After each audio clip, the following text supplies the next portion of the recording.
tal cual, traducida al español, pero lo que quieren ver es que el riesgo cuando cambias es equivalente al riesgo cuando continúas, ¿sí? Y en Europa no. En Europa, la Agencia Europea del Medicamento decide sobre biosimilaridad, pero deja la decisión de intercambiabilidad a cada miembro. Entonces, en Europa sí se vale, en algunos países, como ya vimos en Noruega, intercambiar, pero hay que señalar una cosa. Les puedo dejar la presentación con todo gusto, porque a veces no coincidimos entre las fotos y la... Claro que si ya quieren fotos con el galanazo, ahí se arreglan con mi representante. Y nada más con ropa, a menos de que lo exige el argumento. Bueno, ahora en Europa entonces hay esta cuestión que se vale intercambiar en ciertos países.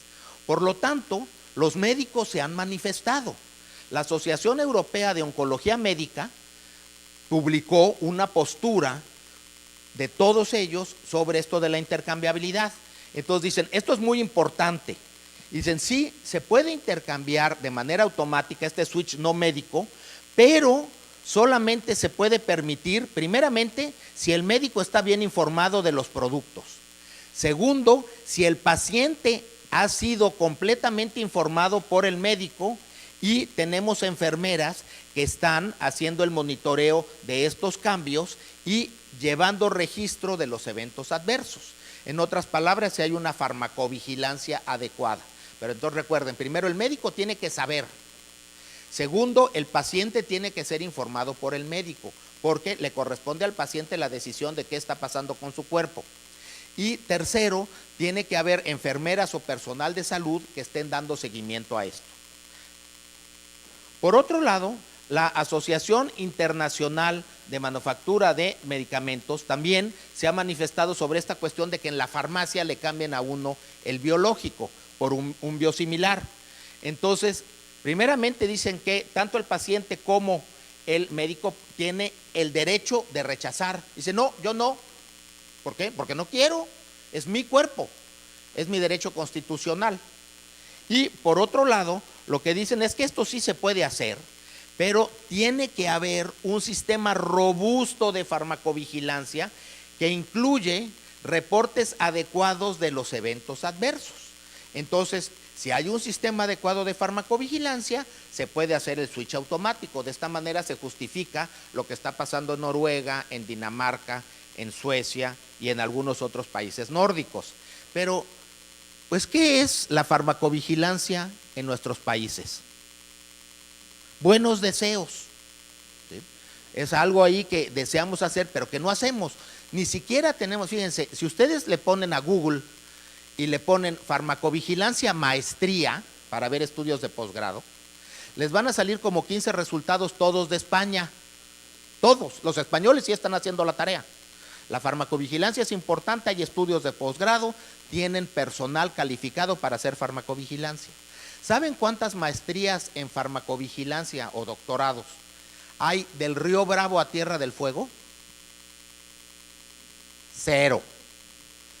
Ni una sola. Hay una maestría por internet de una universidad privada de Brasil y ya. Hay cursitos, hay diplomados y hay dedo mágico, donde por ejemplo en un hospital o en una industria farmacéutica toman un farmacéutico y le dicen, oye, tú tienes cara de listo, tú vas a ser el responsable de farmacovigilancia. ¿Y yo por qué? Porque te voy a pagar $5 más. Ah, sí.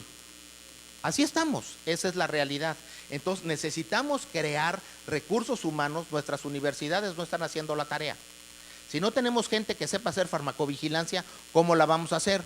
Como muchas cosas, por decreto. Por eso en México tiembla tantito y se caen los edificios, porque quien lo hizo no estaba calificado. Y esto sucede en todos nuestros países. Entonces, esto es algo donde también vamos a tener que luchar, es un frente de batalla más. En Estados Unidos hay un criterio diferente. Esta es una guía que publicó la FDA para demostrar la intercambiabilidad. O sea, ahí se dice, tú eres biosimilar, qué bueno, pero para ser intercambiable tienes que darme información adicional. Y esta es la información que piden. Hay un grupo de pacientes que está siendo tratado únicamente con el biosimilar, otro grupo de pacientes con el de referencia y un grupo de pacientes que ha tenido varios cambios de innovador a biosimilar de biosimilar a innovador y luego otra vez a biosimilar. Y si esta información está, entonces sí se declara la intercambiabilidad. Esto está muy bien, pero sí es difícil, es muy caro hacer un estudio de este tipo. Entonces, en Estados Unidos todavía no tenemos ningún intercambiable. Déjenme darles un ejemplo. Tenemos el Filgrastim. ¿Qué es el Filgrastim? Es un medicamento que se utiliza para subir las defensas, para subir los glóbulos blancos, y particularmente los neutrófilos. Esto se utiliza en algunos pacientes con cáncer en los cuales la quimioterapia les baja las defensas. Entonces, la FDA no acepta la intercambiabilidad si no hay evidencia, pero tenemos un biosimilar que es el Sarxio o Sarcio, esta es la marca comercial, se le conoce como Filgrastim SNDZ. Este es un biosimilar, se puede usar en pacientes, pero no es intercambiable, no se puede sustituir al innovador. Si un paciente recibió el innovador, ya no le podemos dar Sarcio, tenemos que continuar con el innovador toda la terapia, ¿se entiende? Y el Sarcio, ok, se lo puedes dar a un paciente, pero desde el inicio, y siempre el Sarcio. Entonces, es biosimilar, pero no intercambiable. Entonces, ¿cuál es la política de la FDA? Para que se entienda bien, permítanme hacer esta analogía. Es como tu esposa y tu cuñada, son biosimilares, pero no son intercambiables, ¿eh? Ahora, en otros países, por ejemplo en Brasil se tiene una política un poquito extraña, ¿sí? Esta política es de que dice que la intercambiabilidad no es automática, depende del médico y del Ministerio de Salud. Todavía nadie sabe cómo se va a hacer esto en la práctica. O sea, ¿qué tiene que hacer el médico? Hablar por teléfono y, señor ministro, ¿me da permiso de intercambiarle aquí a esta paciente? O sea, no sabemos bien qué es lo que va a suceder. Todavía falta la parte práctica. Pero lo importante es que no hay este intercambio automático, este switch no médico en la farmacia, así nada más. Esto es algo importante y esto ha servido para que los pacientes puedan luchar para evitar estos intercambios. En Panamá, bueno, Panamá tiene una regulación excelente. Panamá y República Dominicana son las mejores regulaciones en América Latina. Pero, pues ya ven que de repente, pues pasan cosas. Entonces, en Panamá tenemos aquí un decreto ejecutivo, el número 105, donde dice que hay medicamentos no sustituibles. Son los medicamentos que no podrán sustituirse en el acto de dispensación, que es darlo en la farmacia, sin la autorización expresa del médico prescriptor. Dichos medicamentos se encuentran dentro de los siguientes parámetros. Y el primeritito, los medicamentos biológicos. Entonces, aquí en Panamá tienen el marco legal para lucharlo. Que no les digan después de que no sale la lista y todo esto, porque todo lo que salga después, jerárquicamente desde el punto de vista legal, está abajo de este decreto. O sea, tendrían que cambiar la ley hasta arriba, ahí sí, pero después siguen los decretos y después ya los reglamentos de aplicación.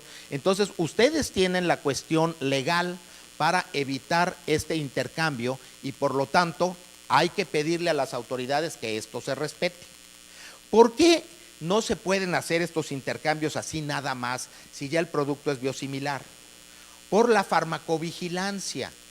O sea, la farmacovigilancia es ver que un medicamento no cause daño. Y vamos a situarnos. Que levante la mano aquel que haya sentido una reacción adversa con un medicamento. Sucede, ¿sí? Sucede hasta con el marido, ¿sí? Entonces, aquí es donde tenemos que ser muy cuidadosos, ¿sí? Muy cuidadosos porque sí pasan cosas. Como el biosimilar no es idéntico al innovador, recuerden que se llama biosimilar, no es genérico ni bioidéntico, no es la mismísima molécula. Entonces hay que checar con mucha atención qué le está pasando al paciente. Entonces lo que se recomienda actualmente, con lo que sabemos, es si le vas a dar el innovador, dale siempre el innovador. Si le vas a dar un biosimilar de buena calidad, con evidencia sólida de eficacia y seguridad, muy bien, pero dale siempre el biosimilar. No le estés cambiando. Si empezaste con el innovador, no le cambies al biosimilar. Y si empezaste con el biosimilar, no le cambies al innovador. ¿Por qué? Porque si en este momento aquí tenemos una reacción adversa, yo no sé si es una reacción temprana al biosimilar o es una reacción tardía a todo el tratamiento. Con biológicos, a veces las reacciones adversas se manifiestan después de un año de tratamiento o más. Entonces, por eso no tenemos que estar haciendo este switch, porque si estamos haciendo este switch sin que el médico lo sepa, estos switches automáticos, es imposible hacer farmacovigilancia y entonces caemos con la intercambiabilidad del borracho, ¿sí? Me tomé la de whisky, la de vodka y luego el ron. ¿Y cuál es la que te hizo daño? La última. Por eso nunca hay que llegar a la última, sigue tomando, ¿no? Entonces hay que tomar esto en cuenta. ¿Cuál fue? O todo el tratamiento o alguna que estuvo mala. Luego, otra cuestión importantísima. Todo esto que les he hablado, que ha sucedido, que tenemos evidencia, es cuando había un biosimilar y un innovador, sobre todo para el caso de infliximab, que ya vimos para qué patología se usa. Pero actualmente, ya en Europa, ya hay varios biosimilares. Entonces tenemos el producto de referencia A, por ejemplo, etanercept. Etanercept ya tiene 3 biosimilares, rituximab tiene 5 biosimilares, buenos.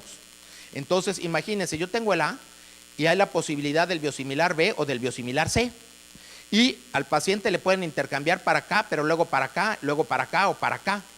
Entonces, ya es un problema, ya no es uno contra otro, sino que vamos a tener muchos contra muchos.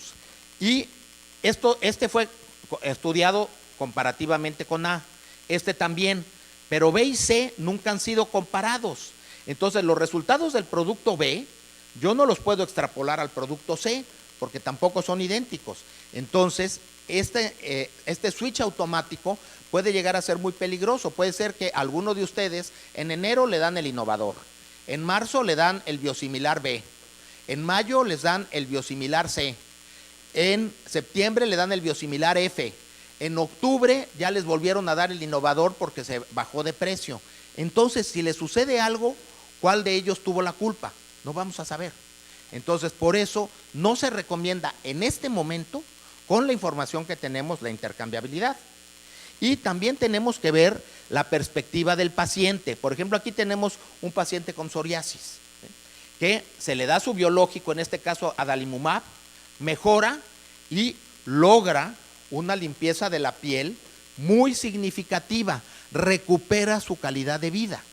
Por lo tanto, ese paciente se enamora de su medicamento, pero por supuesto, ¿sí? Y esto sucede también con artritis, ahora imagínense con cáncer, con esclerosis múltiple. Entonces, ¿qué sucede? Si al paciente se le dice de repente en la farmacia, ya te intercambié, pues porque este es más barato.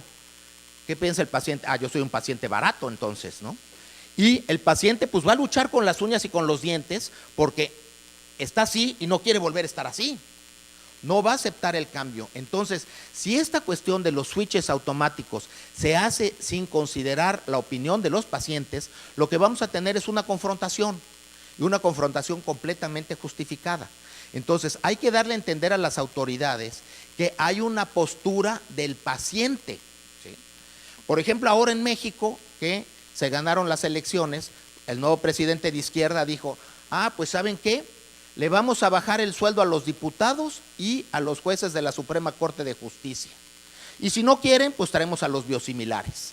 Ustedes ya se imaginarán el pleito político que está haciendo, porque los otros claro que no aceptan. ¿Y por qué no? Pues cualquier abogado bien calificado puede ser juez. ¿Y por qué tiene que ganar unas cifras de más de $40,000 al mes cuando hay quien acepta menos? Entonces ahí se está viendo este tipo de cosas. Entonces el paciente quiere estar así. Si con el biosimilar se le garantiza que va a estar así, perfecto. Pero si le intercambian sin darle información, pues por supuesto que el paciente tiene que luchar. Entonces tenemos un dilema ético, y un dilema ético sobre todo para el médico, que el médico está siendo apartado de las decisiones trascendentales de qué medicamento recibe el paciente. Entonces, en el juramento hipocrático hay 2 aspectos fundamentales: la beneficencia, yo tengo que hacerle un bien a mi paciente, y la no maleficencia, tengo que evitar hacerle un mal, porque a veces cuando uno quiere curar puede también dañar, eso todos lo sabemos. Entonces, si tenemos un paciente que recibe el innovador y está respondiendo bien, ya está estable, ¿por qué le vamos a hacer el switch? Si le damos un biosimilar con toda la información, bueno, estamos en el límite de la ética, pero realmente en el límite, porque el paciente no está recibiendo ningún bien, no hay beneficencia con el cambio.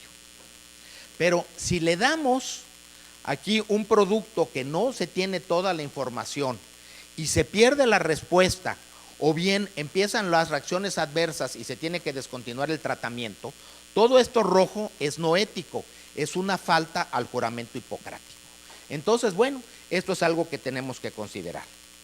Y bueno, pues con todo esto, ahora sí, como diría Mónica Lewinsky, vamos al cierre. Y entonces, ¿qué es lo que pudiéramos concluir de todo esto que les acabo de decir? Dos cosas fundamentales. Primeramente, un biosimilar, además de la información sobre biosimilaridad, debe tener evidencia de seguridad al intercambiar para poder ser considerado como intercambiable con respecto al innovador. Si esa información no está disponible, entonces hay que luchar para que no se intercambie. Si está disponible, sí, y si hay un buen sistema de farmacovigilancia también. Eso lo vamos a conseguir en la región dentro de 200 años, ¿sí? Pero, pues si quieren, si están en Noruega o están en Estocolmo, ahí sí se puede realizar. Entonces, no es que estemos en contra de la intercambiabilidad, es que se haga intercambiabilidad científicamente sólida con la información.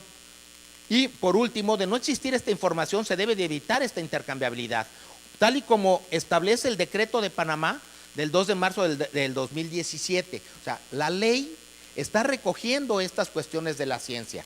El problema viene en la práctica de la ley, donde muchas veces esto no se da. Pues con esto termino y les agradezco muy sinceramente su atención.